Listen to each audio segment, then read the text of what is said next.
மிஷின்ல ப்ராப்ளம் இருக்குங்கிறது சரி, ஆனா அதை எப்படி சரி பண்றது அதை மட்டும் சொல்லுங்க. சார் இது Japan model, old model sir. இப்போ இதை பிரித்து வேலை பார்த்தா டோட்டல் மிஷின் பிரச்சனை ஆயிடும் சார். அது மட்டும் இல்லாமல் இதோட ஸ்பேர் பார்ட்ஸ் ப்ரொடக்ஷன்லாம் நிப்பாட்டிட்டாங்க. நமக்கு தேவை இந்த மாதிரி ஒரு ஸ்பிண்டில் தான். இதை நாமளே டூப்ளிகேட் பண்ண முடியாது. அப்படியே செஞ்சாலும் அது சரியாக வராது சார்.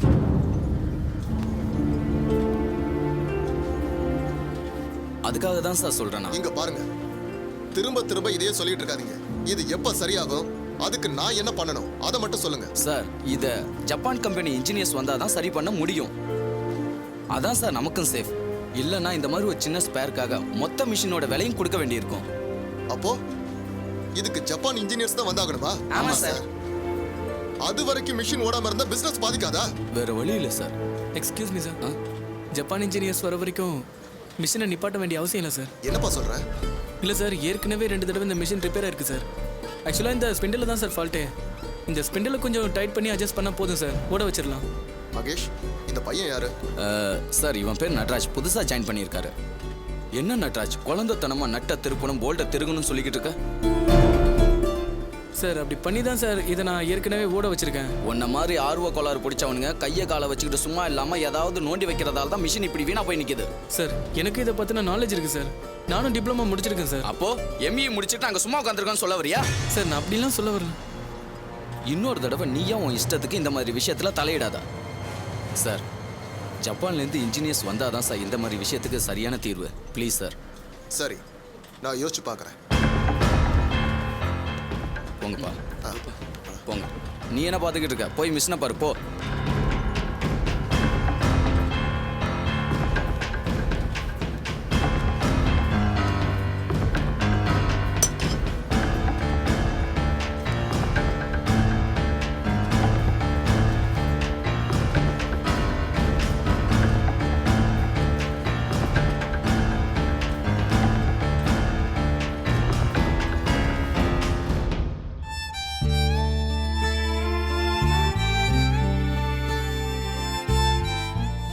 நம்ம பழகுன நாட்களை வாழ்க்கையில் எனக்குமே மறக்க முடியாதுல்ல சஞ்சய்? நிச்சயமா. எனக்கு இன்னும் ஒரே ஒரு ஆசை தான் சஞ்சய். சொல்லு அப்சரா.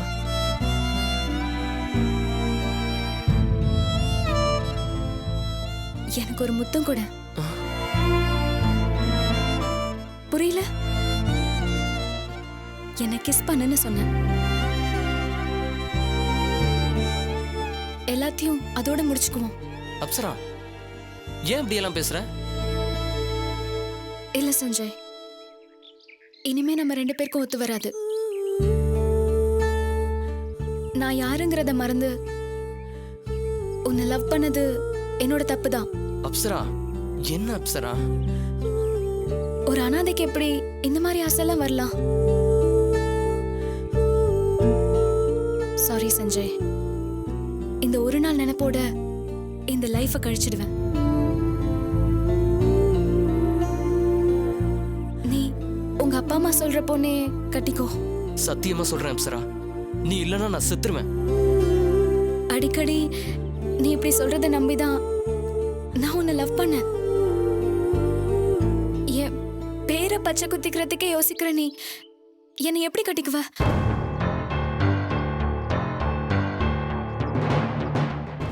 வா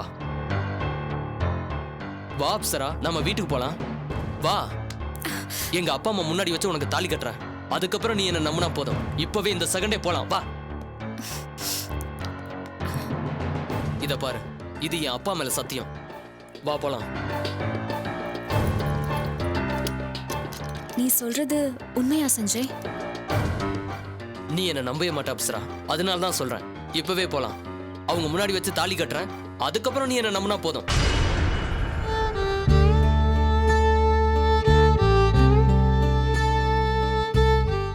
நீ சொல்றது உண்மையா இருக்கிறப்போ நான் உன்னை நம்புறேன் சஞ்சய். அதுக்காக இப்பவே தாலி கட்டுன்னு நான் உன்னை டார்ச்சர் பண்ண மாட்டேன்.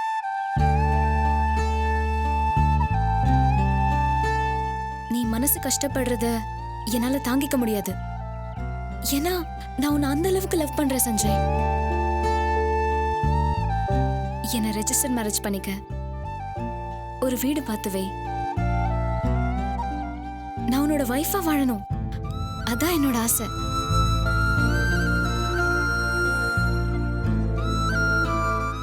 உங்க வீட்ல இருக்கிற சின்ன சின்ன பிரச்சனை எல்லாம் சரியாகட்டும். சரியான உடனே உங்க அப்பா அம்மா கிட்ட பேசலாம். என்ன சஞ்சய்? நீ என்ன சொன்னாலும் அதுல ஒரு எழுத்து மாறாம கேட்பேன். போதுமா? தேங்க்ஸ். போலாமா? சஞ்சய், என்ன அப்சரா? I love you. உட்காரு.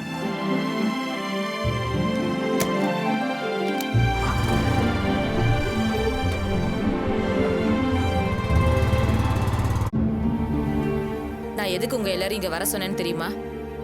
உங்க பையன் நேத்து இங்க வந்திருந்தாரு. அவருக்கு அவர் ஒய்ஃபோட சேர்ந்து வாழணுங்கிற எண்ணம் இருக்கு. இதுக்கு நீங்க எல்லாம் என்ன சொல்றீங்க? அம்மா ஒரு நிமிஷமா. ஏன்பா நேத்து நாங்க அவ்வளவு தூரம் பேசினப்போ கேட்டுக்கிட்டு நீ சும்மா தானே இருந்த? எங்க கிட்ட ஒரு வார்த்தை சொல்லிருக்கலாமே.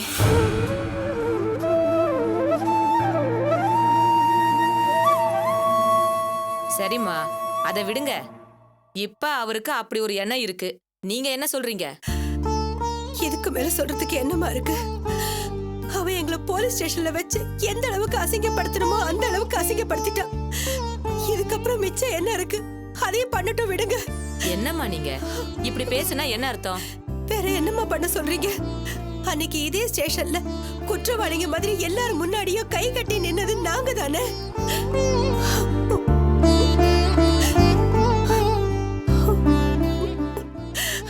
அந்த கஷ்டம் யாருக்கு புரியும்? ஏம்மா, போலீஸ் ஸ்டேஷன் வந்தாவே அப்படித்தாம்மா. முதல்ல நாங்க பொண்ணு பக்கம் தான் சப்போர்ட் பண்ணி பேசுவோம்.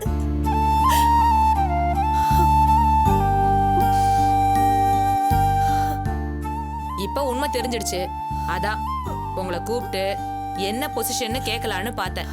என்ன பொறுத்த வரைக்கும் சொல்றதுக்கு எதுவுமே இல்லம்மா. எங்களுக்கு சுத்தமா மனசை விட்டு போச்சு. பர்வதம், நீ கொஞ்சம் சும்மா இருக்கியா? அம்மா, ஏதோ நடந்த சம்பவத்துல அவ மன வருத்தத்துல இருக்கா. எனக்கு அந்த வருத்தம் இருக்கு. இருந்தாலும் அதையும் நினைச்சுக்கிட்டு இருந்தா முடியுமா? எங்க பிள்ளைக்கு சம்மதம்னா எங்களுக்கும் சம்மதம் தான். அப்படி இல்லைங்க, உங்களோட சம்மதமும் இதுல முக்கியம்தான். இல்லைன்னா சமாதானம் பண்ண போறேன்னா தப்பாயிடுவேனே. அம்மா, உங்களுக்கு கோடி புண்ணியம்மா. என் பையனை எப்படியாவது அந்த பொண்ணோட சேர்த்து வச்சிருங்க. ஆனா ஒண்ணே ஒண்ணுமா,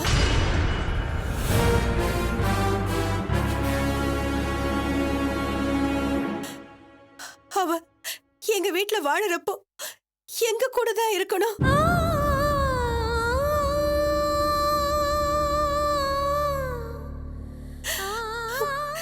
தனி கொடுத்தன மட்டும் போக சொல்லாதீங்கம்மா.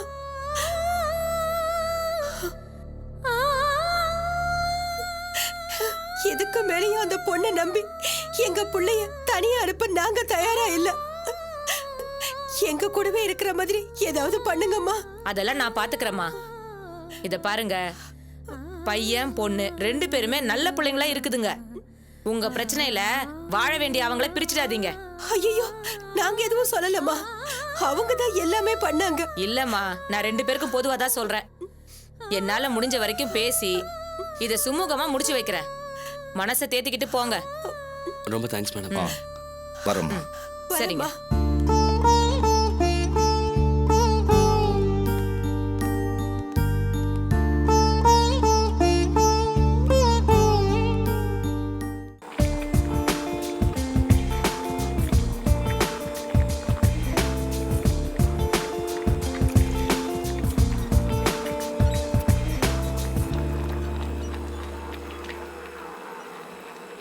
அக்கா, சொல்லு சுஜி.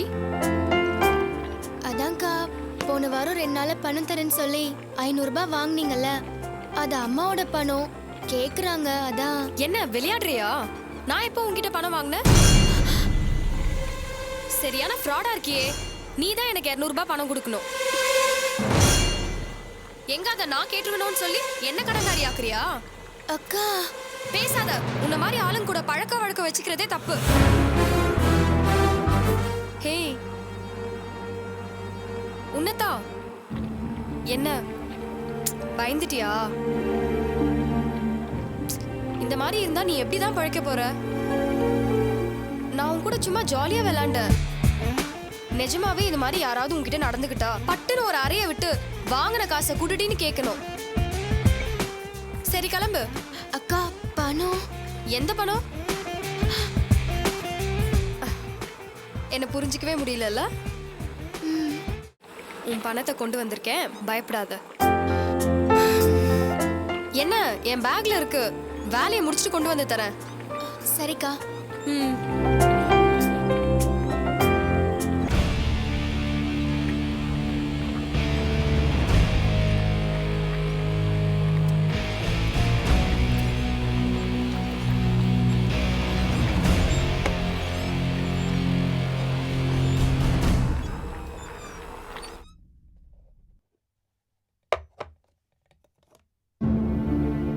சொல்லு பிந்து. இல்ல அது எப்படி சொல்றதுன்னு தெரியல. என்னாச்சு? இல்லப்பா, நேத்து திடீர்னு வாமிட் வந்து வாந்தி எடுத்தேன். கூடவே பயங்கர பிளட். இத பத்தி வெளியே யார்கிட்டயும் டிஸ்கஸ் பண்ண முடியல. சரி, டாக்டர் பாத்தியா? ம், என்ன சொன்னாரு? ஏதோ ஸ்கேன் பண்ணணுமா, அதுக்கு 1500 rupees ஆகும்னு சொல்லியிருக்காரு. என்கிட்ட 500 இருக்கு. ஒரு 1000 rupees கொடுத்தேன்னா நான் ஒரு வாரத்தில் திருப்பி கொடுத்துருவேன். சரி, ஒரு நிமிஷம்.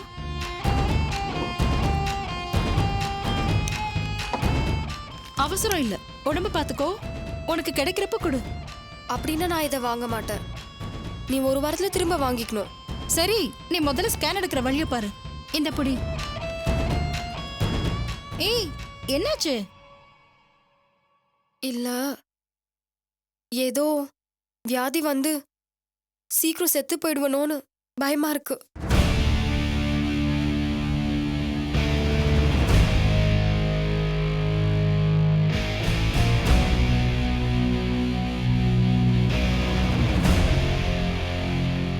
நான் என்ன சொன்னாலும் உடனே நம்பிடுறீங்க. என்ன உங்களால நம்ப முடியலல்ல? சாரி லலிதா, நான் சொன்ன அத்தனையும் உண்மைதான். இருக்கிற கொஞ்ச நாள இப்படி ஏதாவது பண்ணி சந்தோஷமா வச்சுக்கணும்னு பாக்குறேன். எனக்கு இப்படி ஒரு ப்ராப்ளம் இருக்கிறத யார்கிட்டயும் சொல்லிடாத. ச்சே, என்னப்பா நீ இத போய் யார்கிட்டயாவது சொல்வேனா?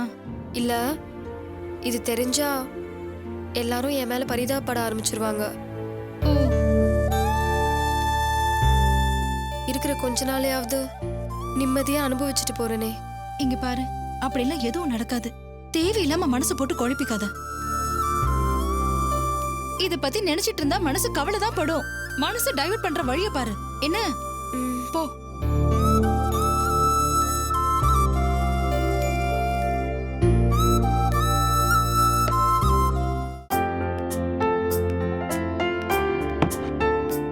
சுச்சி, அக்கா என்கிட்ட 1000 ரூபாய் இருக்கு.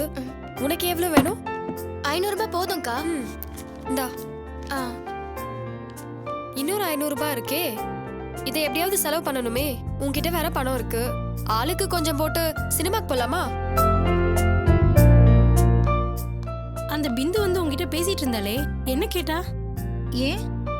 பணம் ஏதாவது கேட்டாளா? இல்லையே. கேக்கலனா ஓகே. அவ எதுவும் கேட்டானா கொடுத்து மாட்டிக்காத, சரியா? அவ வந்து 20 நாள் தான் ஆச்சு. அதுக்குள்ள அவளை பத்தி கேள்விப்பட்டது எதுவுமே நல்லதாவே இல்ல. அதனாலதான் சொல்றேன். என்ன பேந்த பேந்த முழிக்கிற? இன்னைக்கு நம்ம சினிமாக்கு போறோம். சூர்யா, இங்க வாயேன். இன்னைக்கு நாங்க சினிமாக்கு போலான்னு இருக்கோம். நீயும் வரியா? இல்லக்கா. ஏன்? ஒரு 200 ரூபாய் இருந்தா போதும். இல்லக்கா, அவ்வளோ பைசாலாம் வீட்ல எனக்கு கொடுத்து அனுப்ப மாட்டாங்க. என்ன சூர்யா, காலேஜ்லாம் போனதா சொன்ன? பாக்கெட் மணிலாம் வச்சுக்க மாட்டியா? அக்கா, எங்க அம்மா வீட்டு வேலை செஞ்சுதான் எங்களுக்கு எல்லாமே பண்றாங்க.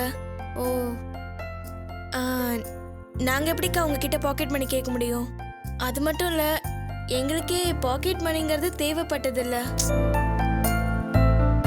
நீங்க போயிட்டு வாங்கக்கா. இப்ப என்ன, உன்கிட்ட காசு இல்ல அவ்வளவுதானே? நான் பாத்துக்கிறேன், நீ வா. இல்லக்கா, அம்மா கிட்ட பெர்மிஷன் கேட்காம நான் எங்கேயுமே போனதில்ல. நீ என்ன சின்ன பிள்ளையா? இனிமே நீ தானே எல்லாத்தையும் டிசைட் பண்ணணும். அந்த வயசு உனக்கு வந்துடுச்சு. அதுக்காக உங்க அம்மா கிட்ட சொல்ல வேணான்னு சொல்லல, போயிட்டு வந்து சொல்லிடு. சாரிக்கா, இப்ப மட்டும் இல்ல, எப்பவுமே எங்க அம்மா கிட்ட சொல்லாம நான் எதையுமே செய்ய மாட்டேன்.